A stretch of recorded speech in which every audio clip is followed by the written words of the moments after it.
Good day to Dr. Kor and my coursemate. Today, our group will present Topic 5, Foundations of Planning. There's the list of our group members: Jiawei, Ziyan, Liana, Ivy, and Shamimi. Question 1. Why are formal plans generated? In my opinion, managers generate formal plans for at least 4 reasons.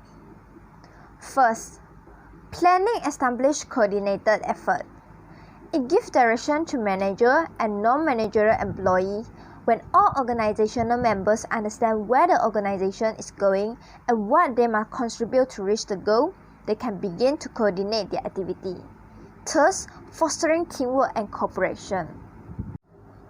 Second, planning reduces uncertainty by forcing managers to look ahead, anticipate change, consider the impact of change, and develop appropriate responses. It also clarifies the consequences of the action manager might take in response to change. Third, planning reduces overlapping and wasteful activity. Coordinated effort and responsibility before the fact is likely to uncover waste and redundancy.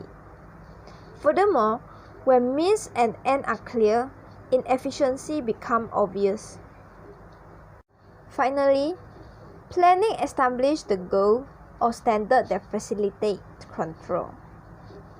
If organization members are not sure what they are working towards, how they can assess whether they have achieved it? When managers plan, they develop goals and plan. When they control, they see whether the plan has been carried out and the goals met. If significant deviations are identified, corrective action can be taken.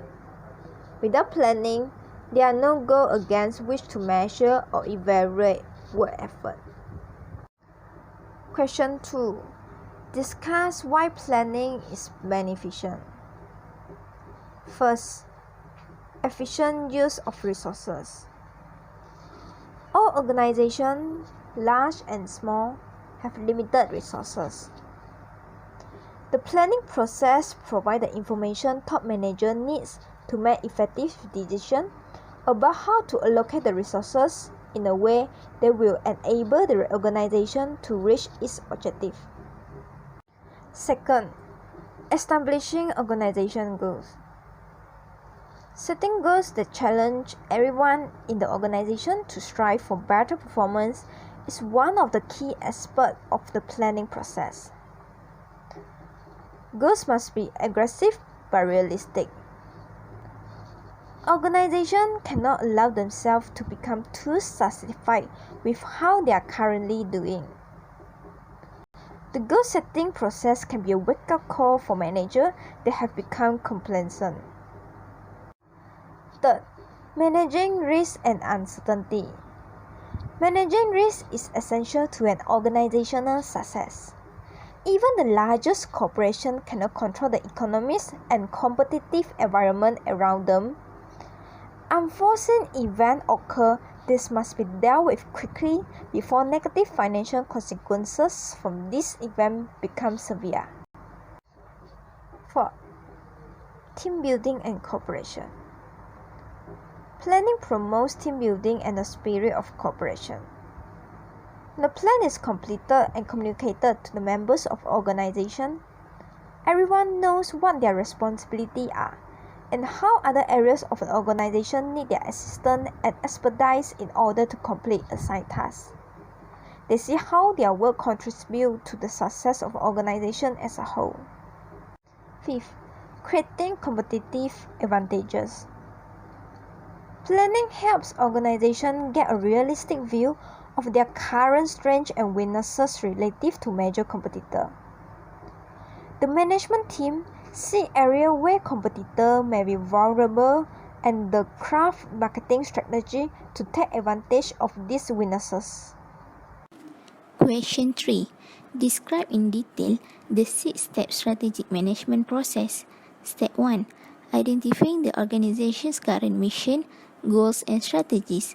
Every organization needs a mission. Mission forces managers to identify what is in business to do. Step 2. Doing an internal analysis. Managers should examine all components of the environment to see the trends and changes. Step 3. Doing an internal analysis which provides important information about an organization's specific resources and capabilities.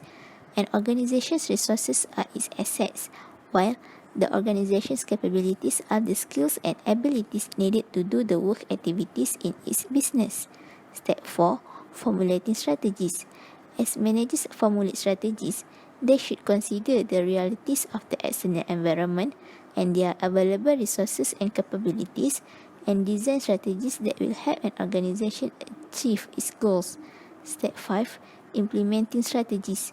Once strategies are formulated, they must be implemented. Next, evaluating results.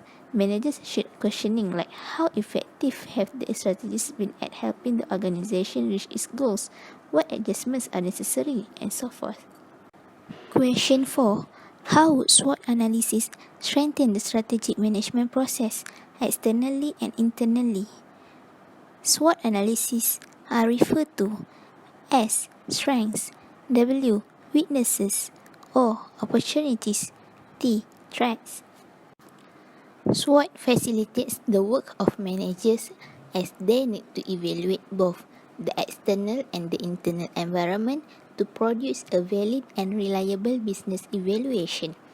In an external analysis, managers should examine all components of the environment, such as economic, demographic, political or legal, socio-cultural, technological, and global, to see the trends and changes. Once they've analyzed the environment, managers need to pinpoint opportunities that the organization can exploit and threats that it must counteract or buffer against. Opportunities are positive trends, whereas threats are negative trends. The internal analysis provides important information about an organization's specific resources and capabilities. An organization's resources are its assets, while its capabilities are the skills and abilities needed to do the work activities in its business. The major value-creating capabilities of the organization are known as its core competencies. Both resources and core competencies determine the organization's competitive events. Any activities the organization does well or any unique resources that it has are called strengths. Weaknesses are activities the organization doesn't do well or resources it needs but doesn't possess. The combined external and internal analysis are called the SWOT analysis.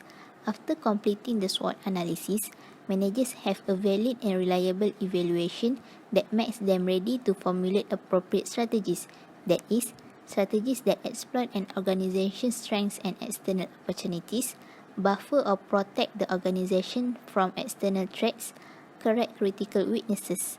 Next, question 5.5. Organizations that fail to plan are planning to fail. Agree or disagree? Explain your position.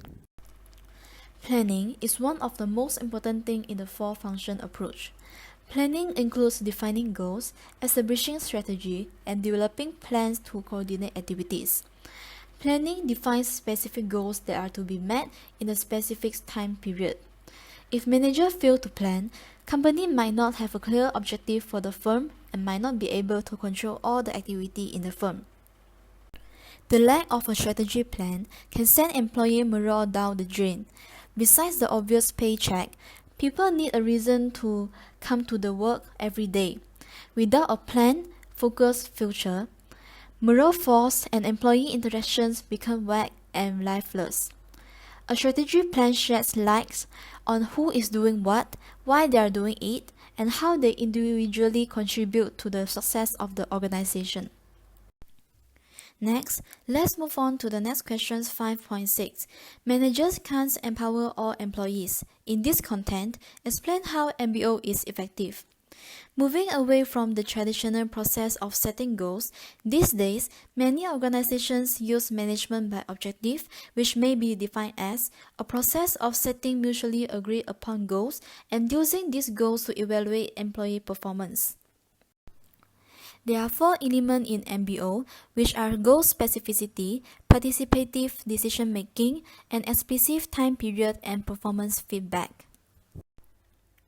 These MBO tasks are all perfect with strengthening on the off chance that you pursue the primary rule of decentralization, advising individuals what could possibly be done, giving them a chance to accomplish it their own specific manner. If a manager were to use this approach, he would sit down with each member of his team, set goals and periodically review whether progress was being made toward achieving these goals. A supervisor should see individuals from their group much as a director respects the players in the ensemble, as people whose specific aptitudes add to the accomplishments of the ventures. Instead of using goals to make sure employees are doing what they are supposed to be doing, MBO use goals to motivate them as well. The appeal is that it focuses on employees working to accomplish goals they had a hand in setting. For question number 7, describe how managers can plan in today's dynamic environment. Dynamic environment means an environment that's changing rapidly. Environmental uncertainty is a constant. Therefore, managers need to develop plans that are specific but remain flexible.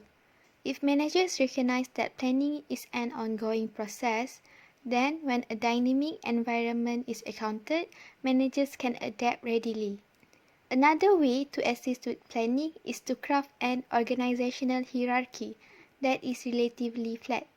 Allowing lower-level managers to set goals and develop plans is an effective way to deal with a dynamic environment. I am Ivy. Let's move on to question number 8. What types of planning do you do in your personal life? Describe these plans in terms of being A. Strategic or operational, B. Short-term or long-term, C. Specific or directional, and D. Single-use or standing. A. Strategic or operational. Strategic plan is made to achieve a company's long-term objectives and also establish the organization's overall goals, while operational plan is focused on how to achieve a company's short-term objectives and also specify the details of how the overall goals are to be achieved. For example, if my goal is to keep the environment clean, my operational plan will be clean the surrounding areas, such as the area around my home or area around my school, while my strategic plan will be organized or campaigns to clean out the environment for larger areas, such as cleaning out the local river. B. Short-term or long-term. Different activities may have different time frame to be done, so we need to have different planning for different activities.